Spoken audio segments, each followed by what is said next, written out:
Hello, it's NoirNights, and this is going to be a vlog where I talk about a project I've been working on a bit recently.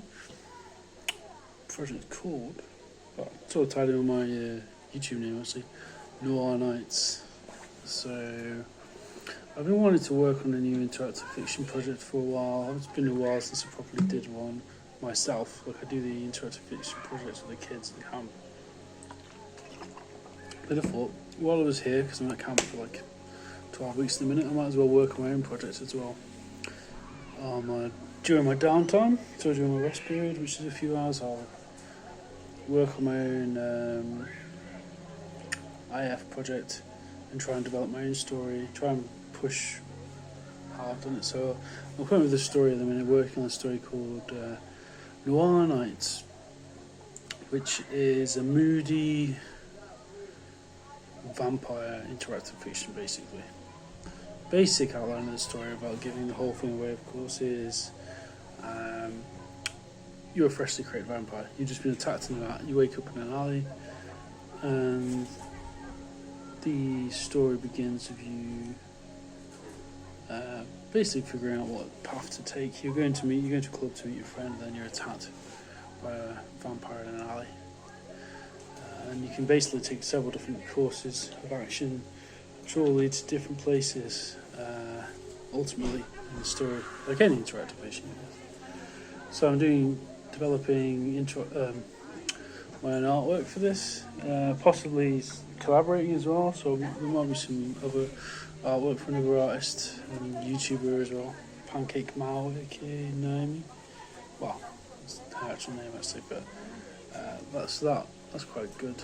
So I've done quite a lot of it actually. So like I said, I've been doing it in my spare time, making sure that when I've got a bit of rest time, I mean sometimes obviously I've been resting, but also I've been just slowly building this thing up. So it is starting to come together a bit more now. There's a variety of directions you can take the story and the character. At the minute, what I'm mostly doing is spell checking. Obviously it's very important, I think, in interactive fiction to have accurate spelling, since the writing is such an important aspect of how you portray the mood and the story and the narrative. So I'm doing that, going through that. There's, like I said, there's several different branches the story can go down based on your choices, of course, which is very important in interactive fiction.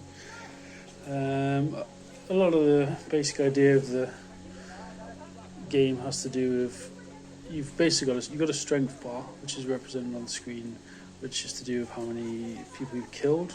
So every time you kill a person, you usually get 1 or 2 strength plus. So it's sort of like a blood bar, I guess, really. There's also money. You get some money and currency in the interactive fiction. The whole thing is designed to be quite short, but also have a lot of replayability. So there could be there's lots of different. I mean, I've been playing it a bit when I've been testing, and there's many different scenarios for different outcomes in this sort of beta versions I've been testing, based on different actions you take. In terms of platforms, I'm probably going to release this on web and phone. I've already got an Android version working. I've been experimenting a little bit with adding adverts with AdMob, but not really got it working yet on Android. But I'll probably release it on itch.io and also on Android too. I don't know about iOS, I'm not really sure, but I think with iOS you need build tools, which you need a Mac for, which I don't have, so probably just on Android. Probably release it for free. I'm probably going to just release it as a free game.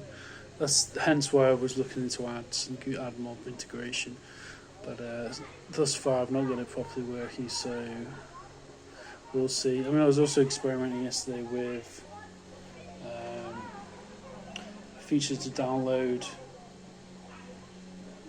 basically so one of the mechanics we put into the game is that you have a stats. Once you've reached one of the game's several endings, you get a stats at the end, so showing how many people you killed, your morality, was it good, was it evil, the balance, showing different personality traits, like I don't want to give any too much away, but if you do take certain actions in the game, it can affect your overall personality and stats. So incorporating that aspect of the game, so there's sort of like a replayability aspect, because you can discover new things, and also generate different stats based on your actions in the game. So I guess I'll leave it probably about that. I just wanted to sort of do a quick vlog talking about this new little vampire RPG project I'm working on. Vampires are interesting. I've always been interested in vampires. I did a previous game called NoirNights, which was using Unreal Engine, similar sort of idea, but not completely, but different story. But yeah, the art's very early days in a minute. I'll show a bit of some clips of it as well, and then that's about it really. We're NoirNights. I'll probably do another vlog when this thing's ready to